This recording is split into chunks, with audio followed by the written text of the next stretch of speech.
이 내 이웃의 소유를 탐내지 말라라고 하는 이 계명은 10계명의 마지막 계명입니다.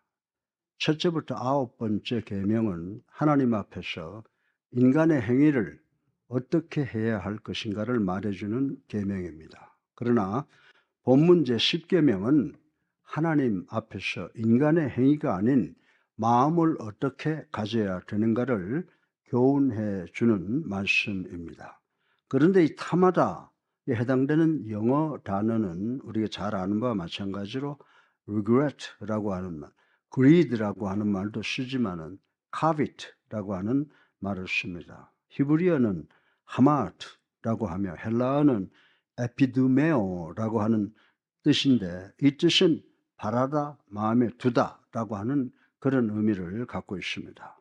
이 말씀은 세 가지의 의미를 가지고 있습니다. 성경 말씀에 그대로 표현되어 있습니다. 첫째로 물질을 향하는 탐심에, 둘째로는 신분에 대한 탐심을, 그리고 셋째로는 사람, 즉 이웃의 아내나 남편이나 그리고 남녀, 종에 대한 탐심을 금하는 말씀이라고 하는 것입니다. 결국 이 탐욕을 금하는 10번째 계명은 나머지 9개 계명의 근거가 되는 말씀인 것입니다. 그러나 이 탐내지 말라라고 하는 계명은 우리가 무조건 바람이나 원함을 가져서는 안 된다라고 하는 그런 의미가 아니라고 하는 것입니다.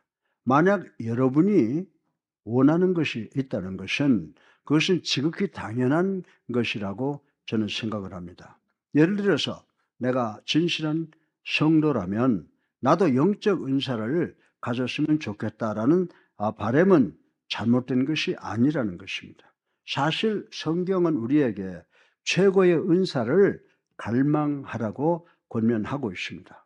그리고 우리들은 지혜와 부와 인기와 명예와 권력과 가정의 행복, 그리고 자식과 배우자들의 성공을 원하는데 이런 것은 지극히 정상이라고 말씀을 드릴 수가 있습니다.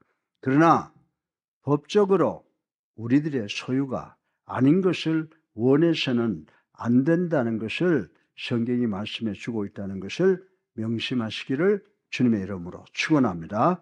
그래서 오늘 설교 본론의 첫째로 탐욕의 원인, the cause of covet, 탐욕의 원인을 생각해 보겠습니다. 왜 사람들이 탐을 냅니까? 탐을 낸다라고 하는 것은 무서운 죄의 근거를 두고 있다고 성경은 가르쳐 주고 있습니다. 마가복음 7장 21절로 23절의 말씀에 의하면 우리 다 같이 한번 읽어볼까요? 속에서 곧 사람의 마음에서 나오는 것은 악한 생각, 곧 음란과 도둑질과 살인과 간음과 탐욕과 악독과 속임과 음탕과 질투와 비방과 교만과 우매함이니 이 모든 악한 것이 다 속에서 나와서 사람을 더럽게 하느니라. 아멘. 원래 이 탐욕은요, 하나님의 보좌를 넘보는 사탄이 가졌던 마음이었다고 하는 것 우리 잘 알고 있습니다. 이 탐욕 때문에 계명성이었던 천사장 루시퍼가 사탄으로 전락되고 말았다는 사실을 우린 잘 알고 있습니다. 그리고 아담과 하와 부부가 선악과의 탐욕을 가졌고 그것을 따먹음으로 죄를 짓고 모든 인간들을 원죄 속으로 몰아넣어 부패시키는 요인이 되었다라고 하는 것을 우린 잘 알고 있습니다. 사랑하는 예수 함께 성도 여러분, 인간의 문제인 탐욕은 인간의 마음속으로부터 시작이 되고 이기주의라고 하는 죄의 뿌리를 근거하고 있다라고 하는 것입니다. 죄는 우리들을 하나님으로부터 등을 돌리고 하나님과 결별하고 결국 죄는 인간을 영적으로 죽게 만드는 요인이 된다라고 하는 것입니다. 인간이 영적으로 죽게 되면 과거에는 하나님 중심이었던 마음을 상실하고 자기 중심이 되고 자기 욕심으로 미친 광이가 된다라고 하는 것입니다. 이렇게 되면 사람들은 모두가 모든 것을 자기들을 위해서 소유하고 그것만을 통해서 만족을 얻기를 간절히 바라고 있습니다. 찰스 킹이라고 하는 분은 너희들이 불행해지기를 원하면 항상 너희 자신만을 생각해라 라고 하는 말을 한 적이 있습니다. 우리들이 원하는 것이 무엇입니까? 우리들이 좋아하는 것이 무엇입니까? 그리고 우리들이 소유하기를 간절히 원하는 것이 무엇입니까? 우리들은 권력과 명예와 물질과 인기와 지식만을 소유하기를 원하십니까? 이런 것들만 원한다면 우리들은 깨끗하지도 순결하지도 못하고 우리 모두가 만지는 것이 다 더럽게 오염되고 부패될 것이라고 성경은 이야기를 하고 있습니다. 그리고 우리 주변에 있는 모든 선하고 좋은 것으로부터 슬픔과 불행만을 얻게 될 것이라고 하는 것입니다. 여러분들 누가복음 12장 15절 우리 다 같이 한 번 더 읽어보겠습니다. 시작. 그들에게 이르시되 삼가 모든 탐심을 물리치라. 사람의 생명이 그 소유에 넉넉한 데 있지 아니하니라 하시고. 아멘입니다.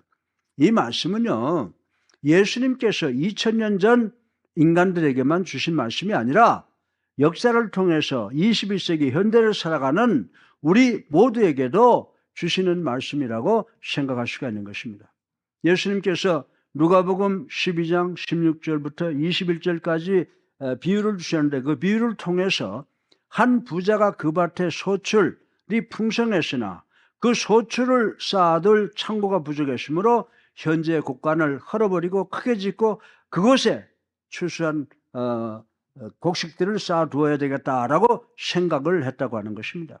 그리고 자기 영혼에게 이르되 내 영혼아 여러 해 쓸 물건을 쌓아두었으니 평안히 쉬고 먹고 마시고 즐거워하자라고 했다는 것입니다.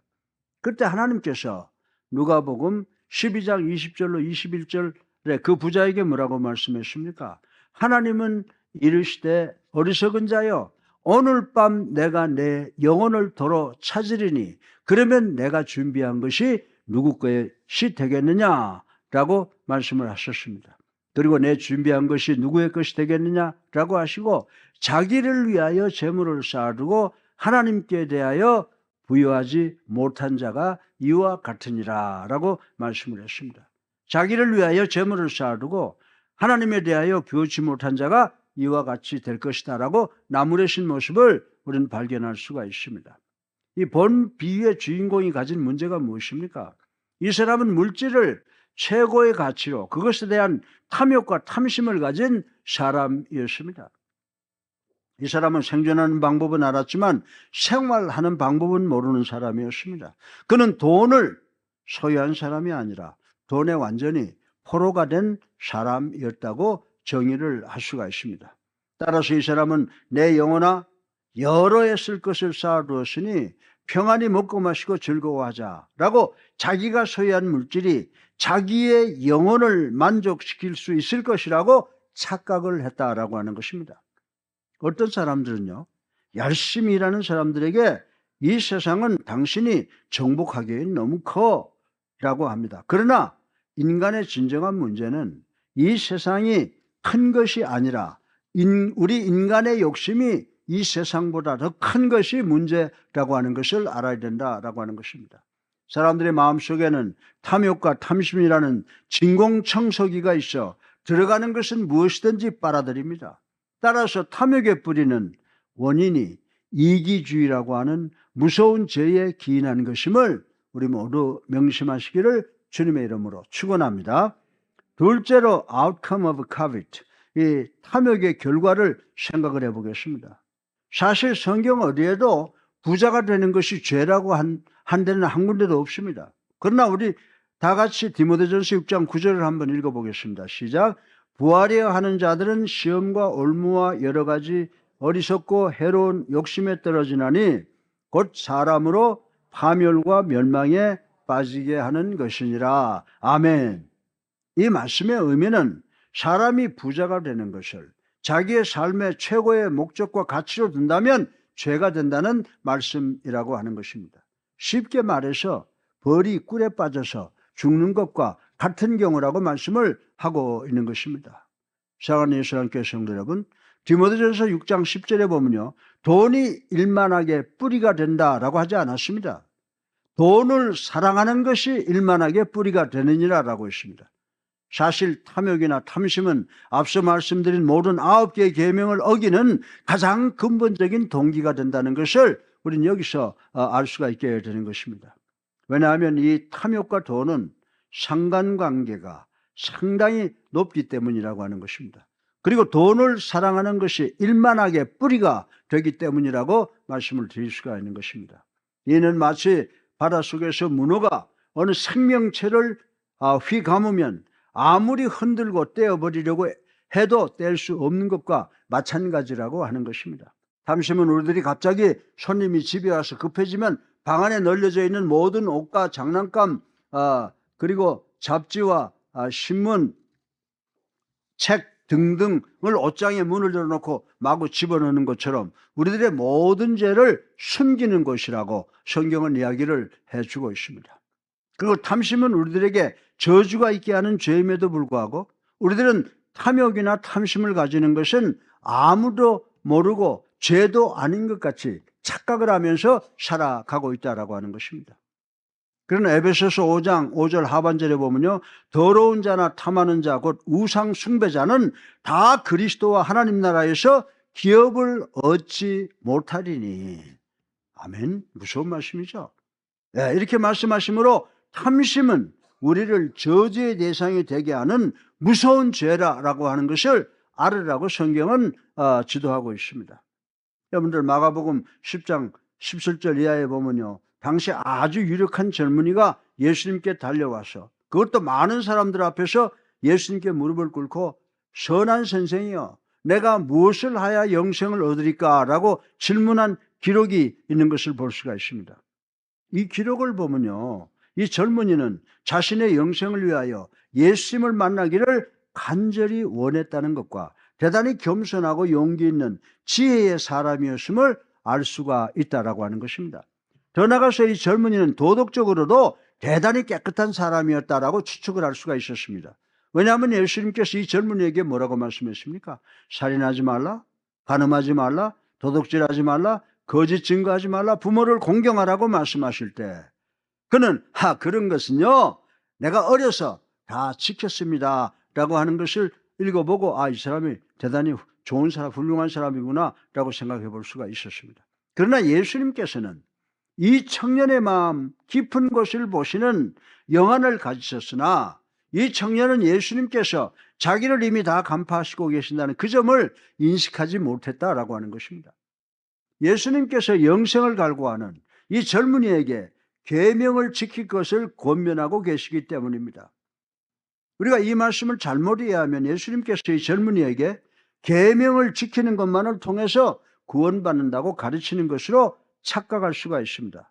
그러나 예수님께서 이 젊은이에게 계명을 지키는 것을 통해서 구원받지 못한다고 하는 것을 가르쳐주고 있다는 것을 깨달아야 된다라고 하는 것입니다. 예수님께서는 모든 계명을 이미 자기가 어릴 때 다 지켰다고 말한 젊은이에게 한 가지 부족한 것이 있다. 내게 있는 모든 것을 팔아서 가난한 사람들을 주고 그리고 와서 나를 따르라 라고 말씀을 하셨습니다. 예수님께서 이 말씀하실 때 이 젊은이는 대단한 충격을 받았으나 예수님께서는 이 세상에 그 누구도 계명을 다 지킨 사람이 없고 앞으로도 다 지킬 수 있는 사람이 없을 것을 이미 아셨다라고 하는 것입니다. 예수님께서는 탐욕과 탐심이 가득한 이 젊은이에게 10번째 계명을 지킬 것을 권면하시므로 이 젊은이는 모든 계명을 다 어겼다고 선포하시는 것이라고 우리는 이해를 해야 된다라고 하는 것입니다. 왜냐하면 이 젊은이는 돈과 권력과 명예와 인기를 하나님보다 더 사랑했다라고 볼 수가 있습니다. 예수님께서 이 젊은이를 제대로 교육을 시키신 것입니다.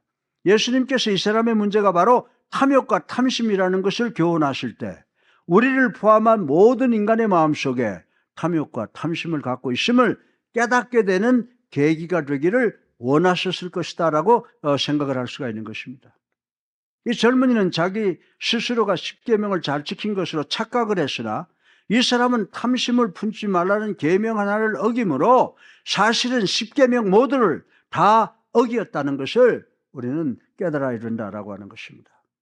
저는 우리 모두가 이 젊은이의 마음속에 권력과 물질과 명예와 인기에 대한 탐욕과 탐심을 버릴 것인지 아닌지를 놓고 마음의 갈등, 마음의 싸움이 시작되는 것을 본문을 통해서 볼 수가 있습니다.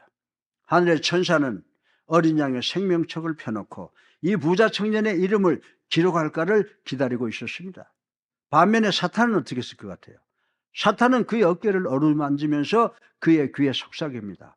야, 그 모든 재산을 포기하면 너는 이 세상에서 가장 가난하게 되고 천대받고 고생할 거야. 그러니까 그냥 소유해 라고 유혹을 합니다. 결국 이 젊은이는 사탄의 유혹에 넘어가서 예수님의 생명의 말씀에 아니요 라는 결론을 내리고 말았다고 하는 것입니다. 그리고 주님의 곁을 떠나고 맙니다. 다시 말해서 이 젊은이는 탐욕과 탐심에 의해서 영적 자살을 기도했다라고 볼 수가 있는 것입니다. 따라서 탐욕과 탐심은 여러분과 저 그리고 우리 모두를 저주하는 죄, 탐심의 결과라고 하는 것을 우리는 알아야 된다라고 하는 것입니다.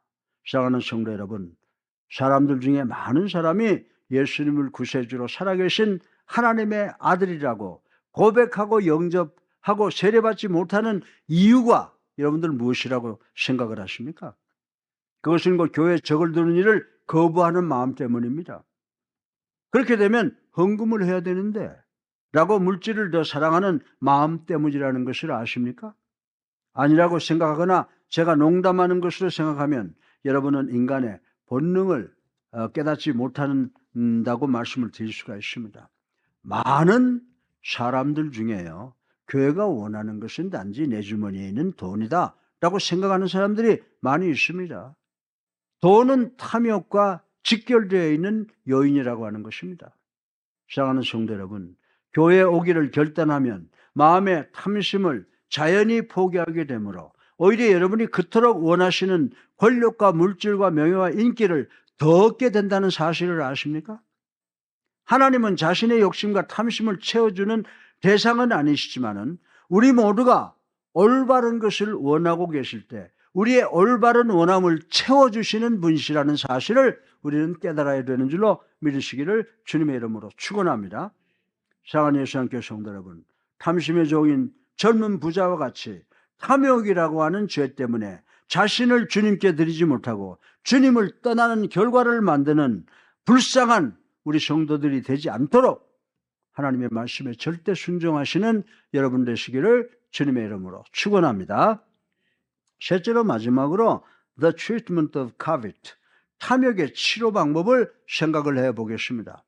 여러분과 나를 포함한 모든 인간의 마음속에 자리 잡고 있는 이 탐심을 치료할 수가 있습니까? 오늘 아침 탐심으로 오염된 여러분과 나 우리 마음의 치료 방법을 제가 간단하게 말씀을 드리겠습니다.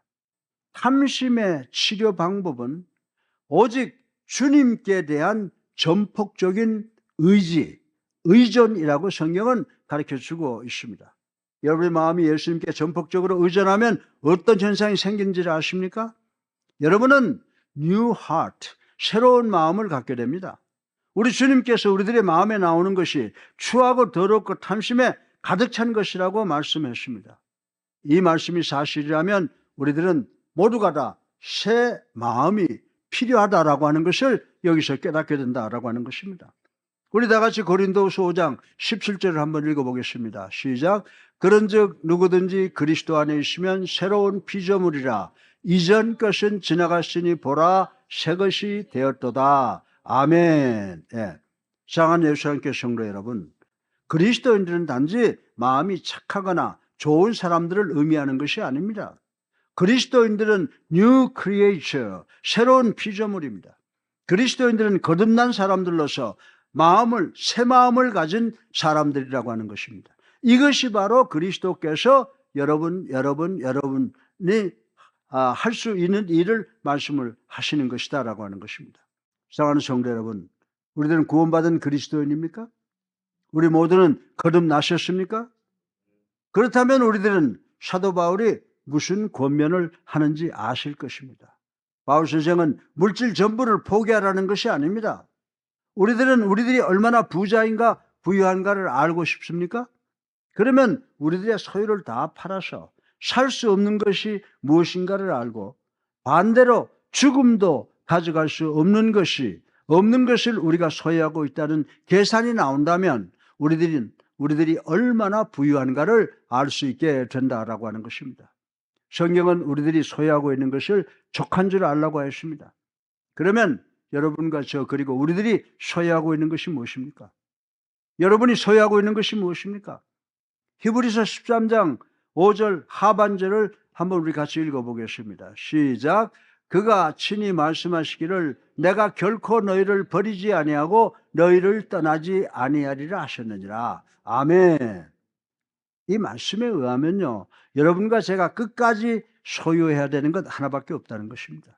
그것은 바로 그 유일한 것은 우리가 소유해야 되는 것은 오직 예수 그리스도밖에 없다는 말씀인 줄로 믿으시기를 주님의 이름으로 축원합니다. 만약에 여러분과 저 그리고 우리들이 예수님을 구주로 살아계신 하나님의 아들로 믿고 영접하고 세례받았다면 여러분이 무엇을 갖고 있고 어떤 형편에 있고 어디에 있는가는 상관없이 여러분은 궁극적인 만족을 느낄 수 있는 존재가 된다라고 하는 것입니다. 그래서 바울 선생은 빌립보서 4장 11절에 이런 말씀을 했지 않습니까? 어떠한 형편에든지 나는 자족하기를 배웠노니. 아멘. 우리 그리스도인 중에 구원받고 기쁘고 만족한 삶을 살아야 되는데 그렇지 못한 분들이 많이 계십니다. 이 세상에 혼자 사는 사람, 즉 자기의 지혜와 능력과 방법으로 산다고 생각하는 사람과 매사를 예수 그리스도만을 의지하고 사는 사람과 비교를 해본다면 저는 누가 진정한 만족을 느끼며 기쁘게 즐겁게 행복하게 소망을 안고 그리고 부유한 삶을 살아가는지를 쉽게 알 수가 있다라고 하는 것입니다. 세상의 모든 것을 다 잃고도 기뻐하고 즐거워하고 소망을 안고 살아가는 사람들을 우리는 많이 보았습니다. 이 사람들은 이 세상에서 자기를 만족해 하는 요인, 예수 그리스도라는 사실을, 자기를 만족해 하는 요인이 바로 예수 그리스도라고 하는 사실을 아는 행복한 사람들이라고 말씀을 드릴 수가 있습니다. 전 여러분이 얼마나 높은 권력과 명예와 인기와 얼마나 많은 재물을 갖고 있는지 상관하지를 않습니다.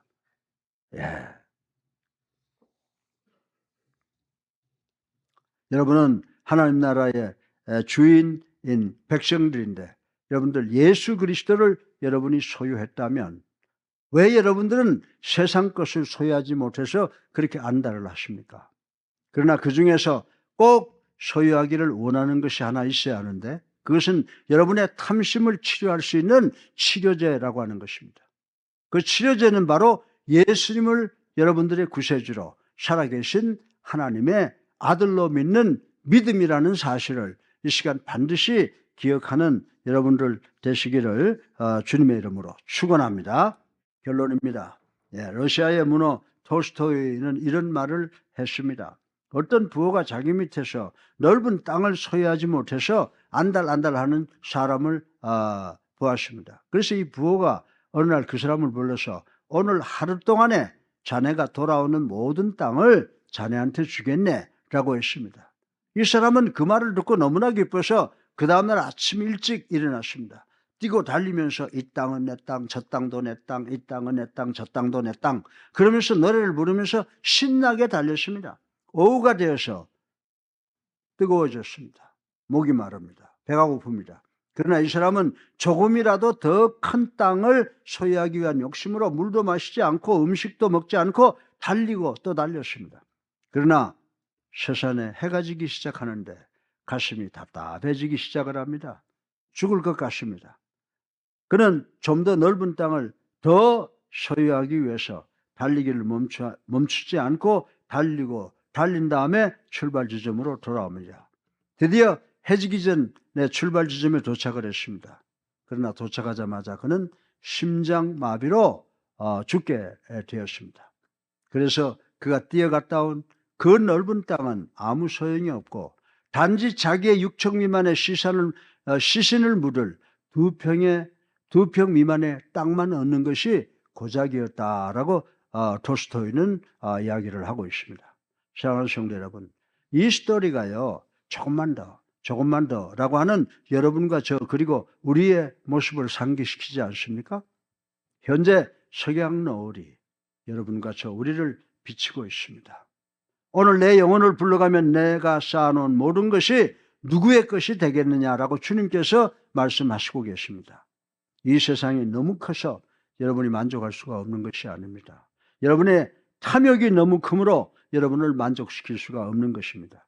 따라서 탐욕과 탐심을 버리고 예수 그리스도를 얻음으로 그리스도 안에서 새로운 피조물이 되셔서 새 마음으로 진정한 만족을 찾으셔서 탐심을 다 버릴 수 있는 우리 모두가 되시기를 주님의 이름으로 축원합니다.